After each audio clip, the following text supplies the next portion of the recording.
Hi guys, it's Nancy. I wanted to do part 2 of my practical tips for living with fibromyalgia today, and I want to focus on my diet. And the biggest change that I've made in my diet over the last 6 or 7 months that has really been very beneficial to me, and that is going completely gluten-free. Now, I do not have celiac disease. I want to say that first of all, and I know it's a little bit controversial. I have a hard time saying that word. I don't know why, but where a lot of people are saying if you don't have celiac, you don't need to go off of gluten. All I know is what it's done for me and my benefits. When I first went gluten-free, I felt dramatically worse for about a month. I mean, it was quite a long time actually. The first 2 or 3 days I remember feeling better. I felt more energy, just more light, less brain fog and things. I felt pretty good. I thought, hey, this isn't bad. But after those initial couple of days, I felt so much worse, to the point where I wanted to quit. I was so much achier. That was the biggest thing. I was this close to giving up and didn't, because I wanted to stick with it. I wanted to see, okay, is this going to make a difference? Here's why I went gluten-free. I had 6 or 7 people, at least, in the course of maybe 6 months, tell me that they went off of gluten, and then they would go on and tell me what it did for them. As far as one lady told me she had much less migraines, and I do. And I will talk a little bit more about that in a minute. People told me they lost weight, they had more energy. I debated on going gluten-free for quite some time actually, and I didn't want to do it because I thought it's going to be miserable. I'm not going to be able to eat anything, and I'm not going to be able to eat pizza, and I'm never going to be able to go to McDonald's, and I didn't want to do it. But I got to the point where I'd had enough people tell me that it made a difference to them that I wanted to try it. Benefits for me is much more energy. Now this is obviously after that initial 4 weeks or so, and it was gradual at that point where I started realizing I feel better. I also have much less bloating. Now even when I was thin, when I was younger, and I'm 5'6", and I weighed around 120, for a pretty good part of my life, so I was pretty thin for my height at that weight, but I still even then had a little bit of a belly, because that's just where I carry my excess weight. My mom's the same way, it's genetic, and I always felt bloated even when I was really thin.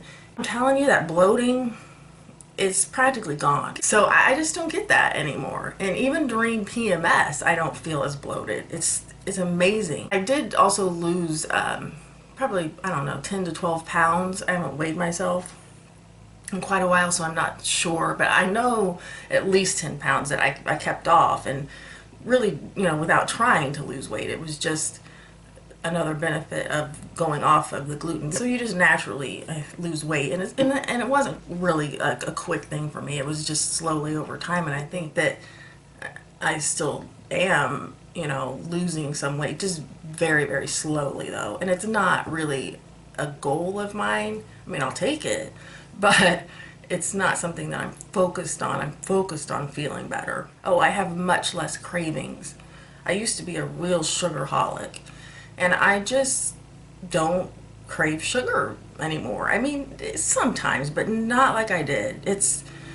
I'm telling you, all of these things, all of these benefits that I'm listing, it's probably at least 75% on most of them, which is a lot. If you're thinking about going gluten-free, my experience has been that it's just not been that difficult. There's so much available today. I mean, it's become so trendy, I guess, to go off gluten, that there are just so many more products available. Pizza crust, crackers, bread, although I don't love the bread, so I just plain don't eat bread very much. More easily accessible.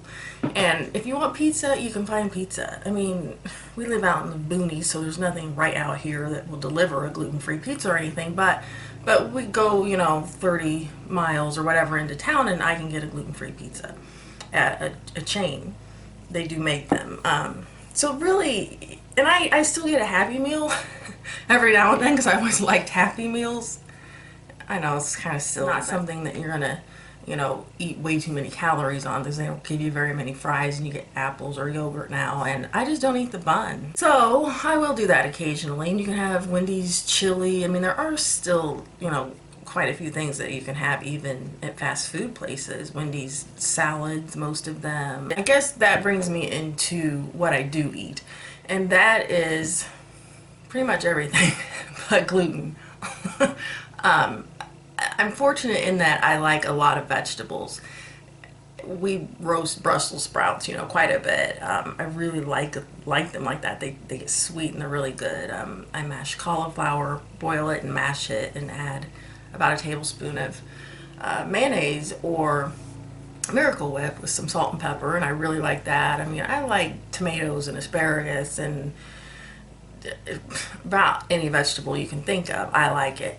Now, I do eat potatoes and I eat corn, probably a little bit more than I used to, because for one thing, neither one of those foods are really my favorite, but I've noticed that I do eat more of them because it's in place of the things that I don't eat, you know, and it helps me feel more satisfied, and I'm not going to go around feeling starved. I can't stand that.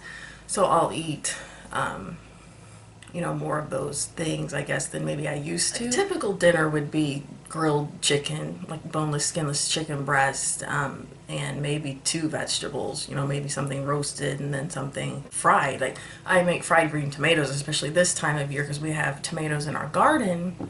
And I was going to show you. I have this gluten-free flour that I use that I get at vitacost.com, and I get a lot of my things there. I'll link that down below. And I use that flour like to fry the tomatoes. I don't deep fry them. I don't like them like that. I just put a small amount of the flour on them and fry them just in a skillet with a little bit of olive oil and maybe like that much butter and salt and pepper. And I love them. They're really good, and I can't even tell the difference in the flour. It tastes great to me. And then, like I was saying, I mean, there's all kinds of mixes. There's a pancake and waffle mix you can get. And these crackers I've found to be really good. These Nut Thins by Blue Diamond, particularly these pecan ones are my favorite. I really like them. They have a lot of different flavors in those, and there's different brands of gluten-free crackers. Honestly, my point is it's not that difficult. When we go out to eat, which we don't even do that often, I sometimes, you know, kind of have a hard time with when they bring a basket of really good looking bread to the table. I wish I could eat that bread, and that honestly is probably the hardest thing for me. That's been my biggest challenge, and that's not that big of a deal because number one, we don't go out to eat that often, and number two, it's temporary. I mean, it's 10 minutes or whatever, and I'm not even all that tempted because I do feel so much better. And when you feel better, it's like I don't even want to eat gluten in a lot of ways because I know how much better I feel. So that's really the gist of going gluten-free for me. If you have any questions about you know, what I do eat or any more specific things about going gluten-free, please leave me the questions in the comments. Hopefully that was helpful, and I will see you next time. Thanks for watching. Bye.